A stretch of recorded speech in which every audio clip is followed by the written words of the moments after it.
प्यारे बच्चों, आज हम लोग कक्षा अष्टम में अध्याय 9 पढ़ेंगे। हमारा टॉपिक है प्रकाश का अपवर्तन। तो प्रकाश तो आप जानते ही हैं, ठीक है।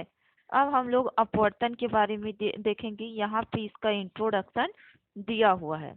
चलिए, अपवर्तन किसे कहते हैं तो देखिए, जब प्रकाश एक प्रकाशीय माध्यम से दूसरे प्रकाशीय माध्यम में जाता है तो वह दोनों माध्यमों के संपर्क तल की सतह से मुड़ जाता है।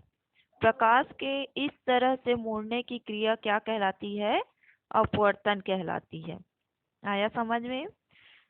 देखिए, जब प्रकाश एक प्रकाशीय माध्यम से निकल के दूसरे प्रकाशीय माध्यम में जाता है, फिर क्या होता है, जो दोनों का माध्यम के संपर्क तल होते हैं उसी सतह से क्या होता है, वो मुड़ जाता है।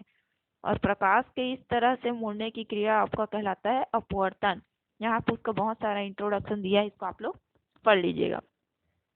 यहाँ पे अपवर्तन के बारे में बताया गया था। उस दिन मैं ऑनलाइन क्लास में आपको इसको समझाई थी, लेकिन एक बार इसको स्टार्टिंग से देख रहे हैं। तो इसी अपवर्तन के लिए हम लोग क्या कर लेते हैं, क्रियाकलाप कर लेते हैं। देखिए, हमें क्या चाहिए, एक पुट्ठा चाहिए, ठीक है।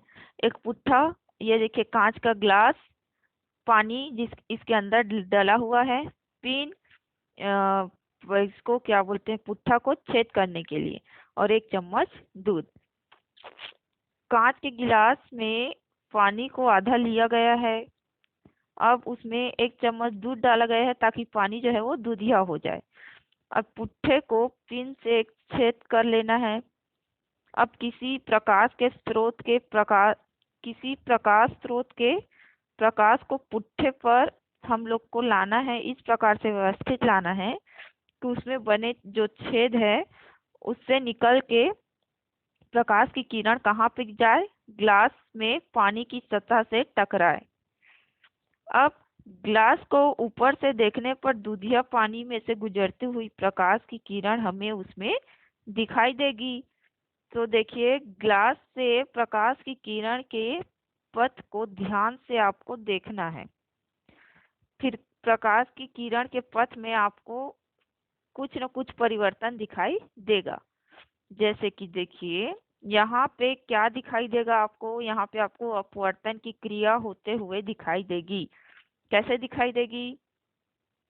तो यहाँ से जब टॉर्च से आप प्रकाश इसमें डालोगे पुट्ठे में, तो पुट्ठे के छेद से कहाँ जाएगा, दूध के ग्लास से टकराएगा। तो जब प्रकाश की किरण, ये देखिए, जब प्रकाश की किरण एक प्रकाशीय माध्यम से दूसरे प्रकाशीय माध्यम में प्रवेश करता है, एक प्रकाशीय माध्यम ये हुआ और ये दूसरा ये, तब वह दोनों माध्यमों के संपर्क तल से मुड़ जाता है। और माध्यम परिवर्तन के कारण प्रकाश के इस तरह से मुड़ने की क्रिया क्या कहलाती है, आपका अपवर्तन। अब आया समझ में? ये था आपका माध्यम परिवर्तन के कारण प्रकाश का मुड़ना, अपने पथ से मुड़ जाना। अब देखेंगे हम लोग क्रियाकलाप 2। इसमें देखिए, ये देखिए सिक्के का सतह से ऊपर उठा हुआ दिखना। क्या चाहिए हमें? कटोरी चाहिए, सिक्का चाहिए, एक गिलास पानी। हमें सर्वप्रथम एक कटोरी लेना है, खाली कटोरी, उसमें सिक्का को डाल देना है, और फिर कुछ दूर हट के आंख बंद करके अपने सिर को हम लोग को झुकाना है कि इतना झुकाना है कि सिक्का कटोरी के किनारे से नीचे दिखना बंद हो जाए। मतलब अब सिक्के से आने वाली प्रकाश की किरणें आप तक नहीं पहुंच पाएगी, क्योंकि बीच में क्या आ गया है, कटोरी का दीवार आ गया है। अब उसमें पानी भर लेना है, और पानी को आपको कैसे भरना है, धीरे धीरे भरना है।